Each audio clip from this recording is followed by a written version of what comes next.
గారి నాయకత్వం, కేటీఆర్ గారి నాయకత్వం. ఈనాటి మహాధర్నా ఈ ర్యాలీకి ప్రాతినిధ్యం వహిస్తున్నటువంటి జిల్లా పార్టీ అధ్యక్షులు తాతా మధు గారు, మాజీ మంత్రివర్యులు పువ్వాడ అజయ్ కుమార్ గారు, మాజీ శాసనసభ సభ్యులు వెంకట వీరయ్య గారు, కొండమాల కోటేశ్వరరావు గారు, లింగాల కమల్ రాజు గారు, రాకేష్ రెడ్డి గారు, మిగతా వేదిక మీద ఉన్నటువంటి మిత్రులు, ముందున్నటువంటి పత్రికా మిత్రులు, సోదరిమణులు, గిరిజన మహిళా సోదరిమణులందరూ కూడా పేరు పేరున ఇంత మంచిగా సక్సెస్ చేసినటువంటి అందరికీ కూడా హృదయపూర్వక ధన్యవాదాలు తెలియజేసుకుంటూ, అయ్యా ముఖ్యమంత్రి గారు, నిన్న మీకు ఈ రోజు కేటీఆర్ గారి ధర్నా మహాధర్నా మహబాద్లో జరగాల్సింది ఉండే, నిన్న మీరు పర్మిషన్ ఇవ్వకుండా ఆపి చాలా మంచి పని చేశారు. ఈ రోజు హైకోర్టుకి వెళ్ళి మేము ఆర్డర్ తెచ్చుకున్నాము 25వ తారీఖు. ఈ రోజు అయితే తక్కువ మందితో జరిగేది, రేపు 25వ తారీఖు చాలా పెద్ద ఎత్తున బ్రహ్మాండంగా జరగబోతుంది. ఎక్కడికక్కడ మీరు అనసాలను చూస్తున్నా, ఇక్కడ టిఆర్ఎస్ పార్టీ ఉద్యమ పార్టీ, ఈ పార్టీని ఎవరు అనసలేరు. ఇది మొక్క కాదు, మన మదన్న చెప్పినట్టు ఇది మహావృక్షం అయిపోయి చాలా మంది నాయకులను తయారు చేసి తెలంగాణ 70 ఏళ్ల తెలంగాణను సాకారం చేసినటువంటి కేసీఆర్ గారిని ఈ రాష్ట్రం నుంచి కదిలించగలరా ఎవరైనా? మీరు మొక్క ఇప్పుడు మీరు ఈ పార్టీలోకి వచ్చి కాంగ్రెస్ పార్టీలోకి వచ్చి ముఖ్యమంత్రి అయి చేసేది ఏమి లేక ఇప్పుడు చేస్తున్నటువంటి ఫార్మా విలేజ్ అనవసరమైన ఒక ప్రయత్నం. 14,000 ఎకరాల భూమి శంషాబాద్ పక్కనే కేసీఆర్ గారు ఇతర దేశాలన్నీ తిరిగి చాలా మందిని తిప్పి బ్రహ్మాండంగా ప్రపంచ దేశాలన్నింటిలో కూడా ఫార్మా అత్యద్భుతంగా తీర్చిదిద్దే విధంగా 14,000 ఎకరాల భూమి సేకరించి రెడీ పెడితే దాన్ని కాదని చెప్పేసి ప్రతి ఊళ్ళో మీ కుటుంబ సభ్యుల కోసం పెట్టితే దాన్ని ఎలా చేసుకోవాలి? రైతులను కొట్టాలా?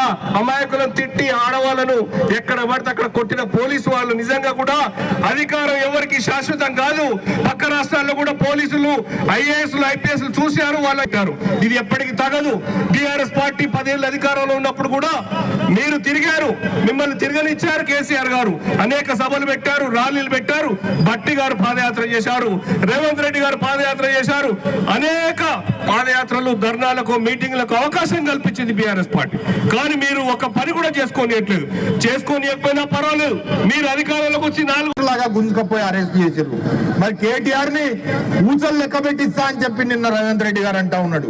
ఏం పాపం చేసిందని ఊచలు లెక్క పెట్టిస్తావు? గిరిజనులకి, రైతులకి అండగా దండగా ఉన్నాడనా? లేదా నీ ఫాల్తూ 420 హామీస్ ఏవైతే ఉన్నాయో ఆ హామీలను నువ్వు అమలు చేస్తావని చేస్తలేవని నిన్ను నిలదీస్తున్నందుక? లేదా నీ 6 హామీలు ఏమని రోజు నిలదీస్తున్న హరీష్ రావు గారిని లేదా కేటీఆర్ గారిని నువ్వు జైల్లో వేస్తా, తొక్కుతా, లేదంటే చివరికి కేసీఆర్ ని నేను చంపేస్తా, నేను తొక్కేస్తా, మొలవనివను పిలువనివని అంటున్నాడు. అయ్యా, తెలంగాణ ఉద్యమంలో నువ్వు ఒక రైఫిల్ పెట్టుకొని బయలుదేరిన రైఫిల్ రెడ్డివి. తెలంగాణ ఉద్యమకారుల మీద, ఆ రోజు తెలంగాణ ప్రజల మీద రైఫిల్ పెట్టుకొని బయలుదేరినావు. కానీ అదే కేసీఆర్ ఉక్కు పిడికిలై గులాబీ జెండా పట్టుకొని ఈ తెలంగాణను సాధించిన మహాయోధుడు కేసీఆర్. ఆయన నువ్వేం చేయలేస్తావు? నువ్వు కాదు కదా, నీలాంటి తేజమ్మలు దిగి వచ్చినా కూడా ఏం చేయలేకపోయారు. గతంలో చంద్రబాబు నాయుడు లేదా రాజశేఖర్ రెడ్లు లేదా చాలా మంది ముఖ్యమంత్రి కిరణ్ కుమార్ రెడ్లు అనేక మంది కేసీఆర్ ను తొక్తం పీక్తం అన్నారు. కానీ ఏం కాలే. ఆయన జాతి పిత, తెలంగాణ రాష్ట్రాన్ని సాధించిండు, తెలంగాణను ఒడ్డుకు చేర్చిండు, 24 గంటలు కరెంట్ ఇచ్చిండు, రైతు బంధు ఇచ్చిండు, రైతు బీమా ఇచ్చిండు, కళ్యాణ్ లక్ష్మి ఇచ్చిండు, షాదీ ముబారక్ ఇచ్చిండు. మరి ఇన్ని కార్యక్రమాలు చేసి పెన్షన్లను 200 నుంచి 2,000 పెంచిండు. కానీ నువ్వేం చేసినావు? 4,000 పెన్షన్ ఇస్తానని దాన్ని ఊసేలేదు. వాటికి సంవత్సరం అయిపోతుంది, ఇంకొక మరి 15 రోజులు అయితే నువ్వు ఎక్కి సంవత్సరం అయిపోయింది. నీకోసం ఏమన్నా 100 సంవత్సరాలకు ప్రజలు అధికారం ఇచ్చిరా? 5 సంవత్సరం గడిచేపాయే.